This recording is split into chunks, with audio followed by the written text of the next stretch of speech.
Bien, bonjour tout le monde, ici Marc-André Morel et bienvenue à un autre épisode de CoachTaxi.tv. Aujourd'hui, écoutez, on a quelqu'un qui, je pense, qui est la personnalité qui a écrit le plus de livres au Québec.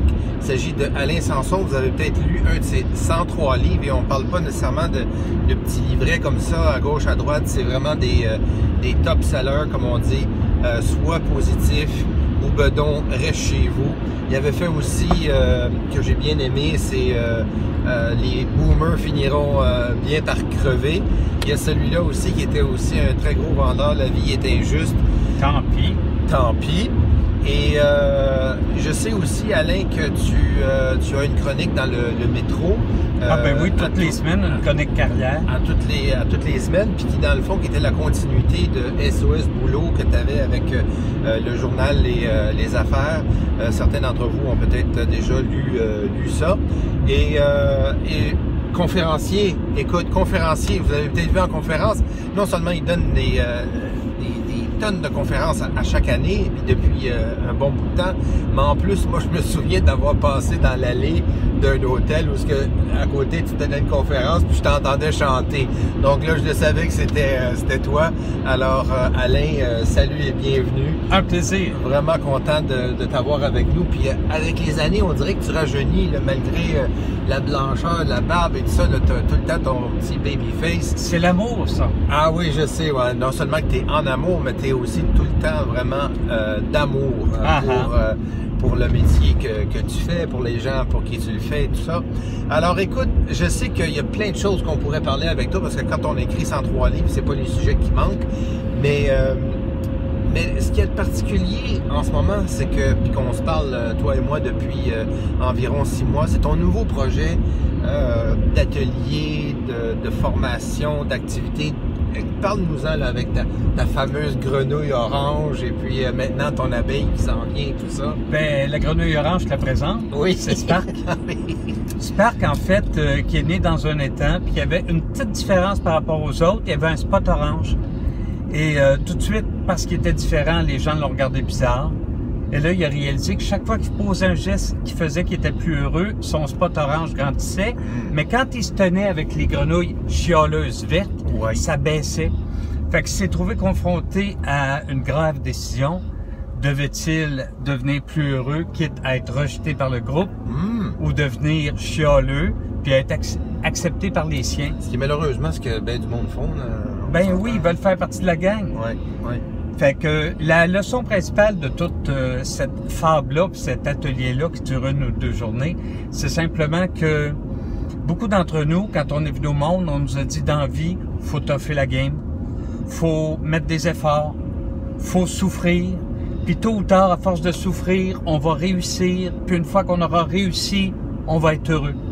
Et la leçon de Spark, la leçon de la grenouille orange, c'est complètement le contraire. Sois heureux, puis tu vas réussir. Ouais, c'est ça. Parce que ton esprit va s'ouvrir, il va être plus créatif, il va chercher des possibilités, il va chercher des solutions, puis au bout du compte, tu vas être beaucoup plus productif. Ah ouais, dans une chronique que j'ai fait il y a quelques semaines, ça s'appelle Tout va bien aller. J'ai écrit que c'est pas parce que tes affaires vont bien que tu es heureuse, parce que tu es heureux que tes affaires vont bien. Ça résume un peu ça. C'est exactement ça. Et puis, donc là ça c'est en atelier, c'est ça, tu te parles de 1, 2 jours, tout ça. Mais est-ce qu'on peut t'engager comme conférencier pour en parler du genre juste absolument. 1h30, ouais? Ben oui, je vais en entreprise, j'en parle 1h30, je peux en parler 4 heures, puis je peux faire un 2 jours ou une journée complète, en fait. Et l'avantage numéro 1 de cet atelier-là en organisation, c'est qu'on en ressort avec un cahier, avec un plan de match, qu'est-ce qu'on va faire pour créer du bonheur dans notre organisation, pour être meilleur, parce qu'on se le cache pas. N'importe quel client qui fait affaire avec quelqu'un, il sent si t'es heureux dans ta job. Ouais. Puis ça fait une grosse différence au niveau de la rétention puis de la fidélisation. Et en plus, toi, c'était vraiment naturel pour toi de prendre ce programme-là. Ce programme-là, en passant, c'est toi qui as les droits pour la francophonie mondiale. Oui. Et puis, c'est des Américains qui ont bâti ça. Et là, tu avais toujours ton slogan, de toute façon, conjuguer performance et mieux-être. Et voilà, donc c'était clair que ça t'appartenait, cette chose-là. C'était direct en ligne avec ce que j'ai toujours fait. Sauf que pour la première fois, j'ai trouvé un atelier, une fable, qui fait en sorte que même si lors de la formation, j'ai un big boss, c'est un président, directeur général, puis j'ai quelqu'un qui s'occupe du shipping. Ça parle à tout le monde. Ils peuvent parler ensemble parce qu'ils vont parler des personnages, ils vont parler de Plop, qui est un défaitiste, ils vont parler de Misty, qui veut pas entendre parler des affaires qui sont plates, ils vont entendre parler de Bull, qui dit travaillons, mais remettons-nous pas en question, puis ils vont entendre parler de Stark, qui dit si on faisait les choses autrement. Exact. Fait que c'est pas juste la question, je trouve, du bonheur au travail, qui est pas fleur bleue non plus. Là, on s'entend que c'est pas quelque chose où on se tient par la main, puis tout ça, c'est très business, la manière que c'est orienté, le programme. Mais je pense que c'est plus que l'affaire du bonheur, c'est aussi une question d'avoir le courage de dire non aussi à ces rabat-joie-là, à toute la gang de chialeux, de râleurs, comme on dit en France, qu'on appelle. C'est d'être capable de s'affirmer là-dedans, puis d'avoir... de prendre la responsabilité de sa réussite, justement, puis de son bonheur pour marier un peu les deux, non? De prendre la responsabilité de sa réussite, tu as tout à fait raison. Sauf que ce qu'on découvre dans la fable, dans l'atelier, c'est que le bonheur, une fois que tu l'as bien développé, c'est contagieux. Ah oui, ok. Ah oui, la grenouille, je me souviens quand j'ai lu la grenouille qui devient orange, finalement les autres deviennent orange aussi quand ils sont... il demande juste à une amie qui s'appelle Misty, il dit Misty, tu veux-tu aller donner quelques mouches, parce que naturellement ces grenouilles-là mangent des mouches, veux-tu aller donner des mouches à Plop qui va pas bien, qui file pas?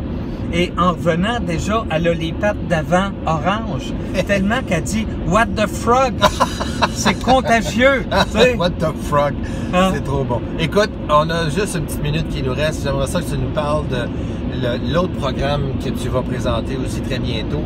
Et le livre aussi, parce que là, on sait que la grenouille orange a son livre maintenant. Mais le livre qui était en train de traduire, c'est au niveau... Par rapport à l'abeille, là, parle-nous de ça, là, une minute. Alors, il faut sauver la ruche Luna. OK. Ça se passe dans une ruche où, traditionnellement, cette ruche-là, chacun prenait le nectar dans un champ qui était laissé en friche, où il y avait plein de fleurs sauvages. Malheureusement, le fermier Jean a décidé de labourer le champ. Alors, il n'y aura plus de nectar immédiat. Malheureusement, l'entreprise, la ruche, était en complaisance. Ils avaient arrêté de se poser des questions pour comment devenir meilleur. Seront-ils en mesure de sauver la ruche? C'est une fable sur le leadership, une fable sur le changement, une fable sur l'innovation, puis comment on fait pour s'adapter à un monde en constante mutation. Et ça va être super bon. Comme on dit au Québec, ça va pogner. Ça va pogner. Hey, je vais te raconter en terminant juste une petite anecdote par rapport à ce que tu viens de me raconter. Ça me fait penser. Hier, justement, j'étais avec une de mes amies qui est courtier, conseillère immobilière. Et puis, elle, ça fait peut-être 15 ans qu'elle est dans le métier.